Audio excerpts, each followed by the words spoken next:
Hello, j'espère que vous allez bien. Alors, ce mot d'ego spirituel, je l'entends assez souvent, assez régulièrement revenir. Et puis il m'a posé question.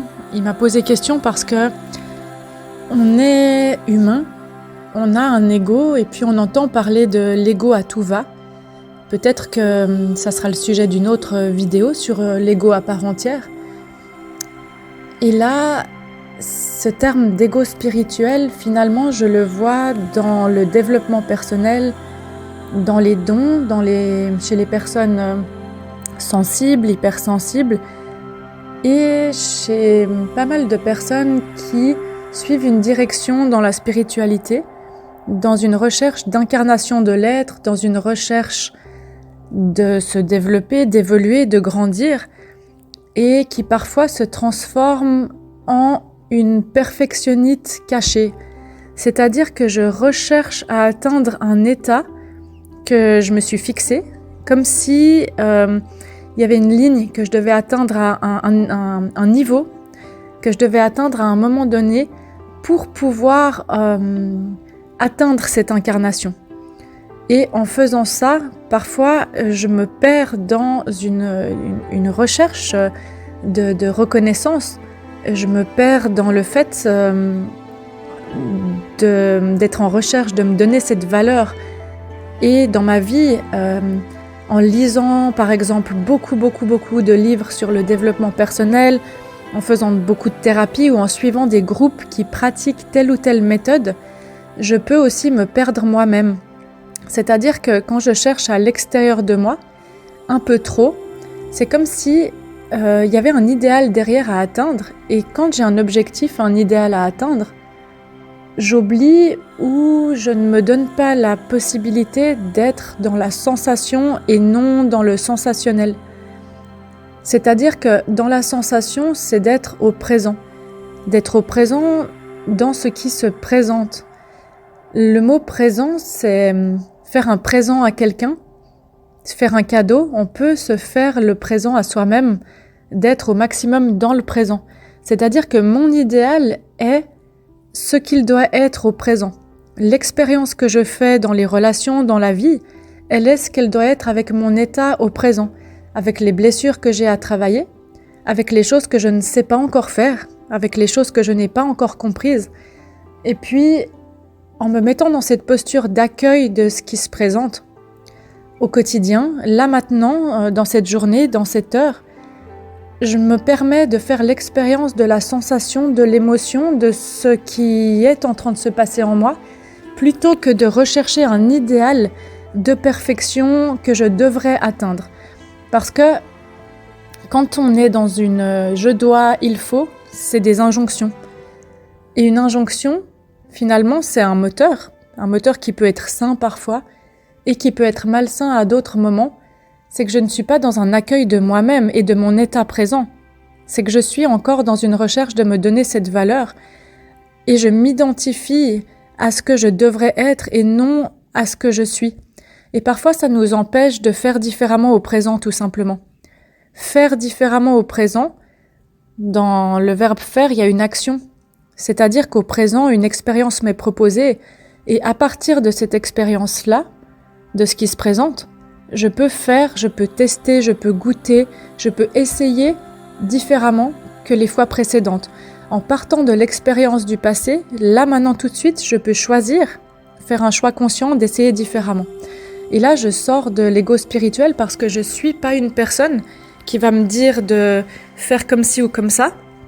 Je ne juge pas qu'un groupe de personnes ou une personne sait mieux que moi. Et c'est à partir de moi, de mon ressenti, de mes valeurs de vie, que je vais construire quelque chose de différent. Et cet ego spirituel, finalement, il nous met aussi parfois dans une recherche de reconnaissance, de valorisation constante, et il nous empêche de grandir finalement. Parce qu'on ne se trouve pas soi-même, on passe son temps à chercher quelque chose qui va nous aider à devenir nous-mêmes, et le temps passe et ça se reproduit. Alors, je dis pas dans ma conception que c'est mauvais, parce que comme je disais, on est des êtres humains et on est des êtres d'expérience. qui expérimentons la vie et à partir de là, est-ce que j'apprends de cette expérience pour créer différemment ma réalité? Ou est-ce que je reproduis 150 fois la même chose? Et puis c'est aussi cette histoire d'incarnation dans l'identification de soi, de petit à petit se désidentifier de schémas qui étaient là auparavant. Parce qu'aujourd'hui, je me donne la possibilité de pratiquer différemment, d'essayer autre chose. Et là, je peux sortir de l'ego, c'est-à-dire qu'à chaque fois qu'une expérience dans un schéma relationnel se reproduit, je peux essayer une autre méthode, une autre stratégie et sentir ce qui se passe. Et me tester dans le lien au présent. Et alors, l'ego est bien caché partout, mais dans cette quête de spiritualité, on peut retrouver ça aussi.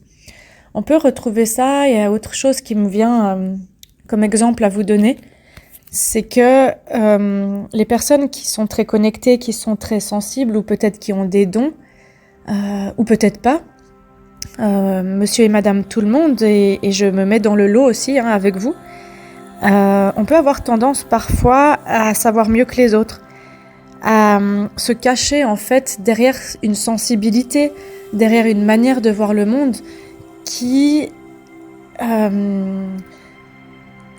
où on est imbibé en fait d'une posture où je sais mieux que toi ce qui est bon, où moi j'ai compris ça et toi tu ne l'as pas encore compris, où moi je suis consciente de ça et je suis bien plus consciente que toi et toi tu n'as pas encore compris. Et toi t'es moins conscient, toi t'es moins évolué, toi t'as pas lu ça, toi t'as pas compris ça. Et en fait, du moment que je me mets dans cette posture-là, j'ai un regard critique sur l'autre personne et je suis dans un jugement.